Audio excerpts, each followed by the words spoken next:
In our series, The World After Coronavirus, we have with us today Professor Larry Susskind from MIT, and we're going to ask him what a post-corona world might look like in terms of problem solving, and especially problem solving for And crises. I'd rather think in terms of what ifs rather than make predictions.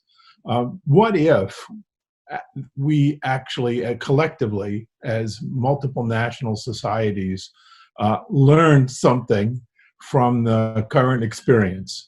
Might we learn that focusing on common interests, on common needs, is a way to frame the things we need to work on together? If we just pose a question, everybody will tell you their different interests in how to approach that and express their different concerns, unique to their views, unique to their situation.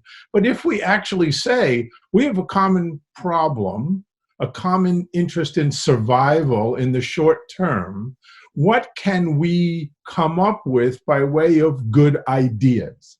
And if you bring a group of people together and say, we're going to do problem solving, and we don't want to hear your whole explanation of the problem, we would like you to suggest some good ideas. And good ideas are defined as ideas that will meet our common interests. And I think based on what we are going through now, some people who would come with different backgrounds, different views, different priorities, I think that maybe we'll come away with an understanding that we do have common interests and we can approach them in a problem-solving fashion collectively if we name that as the task. When future crises come, what would you want decision makers at various levels to be doing what you think they have not been doing right now? Three things. One, don't try to say what the solution is to the problem unilaterally before talking to anybody else.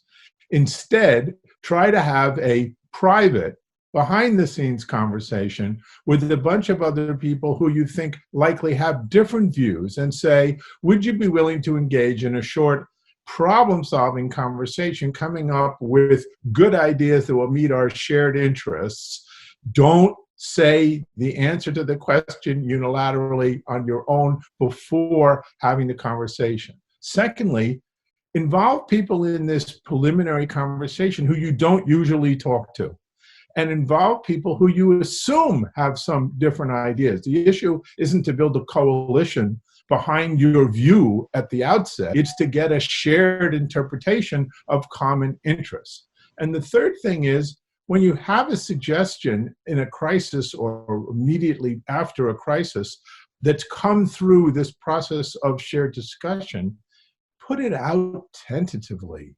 Don't put it out as if you know the answer to everything. And my sense is it's an invitation to further adaptation of shared thinking, rather than this idea that the only way I'll be believable is if I show leadership by being conclusive.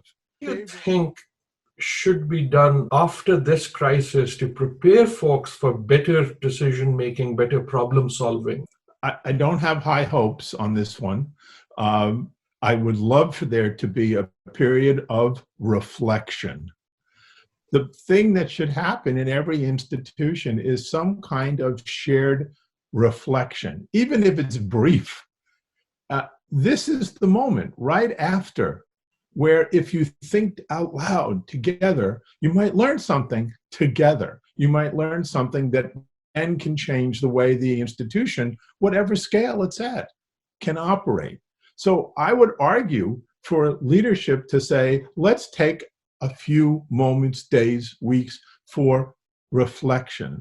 Let's share views without evaluating each other's contributions. Just create a period for people to think together.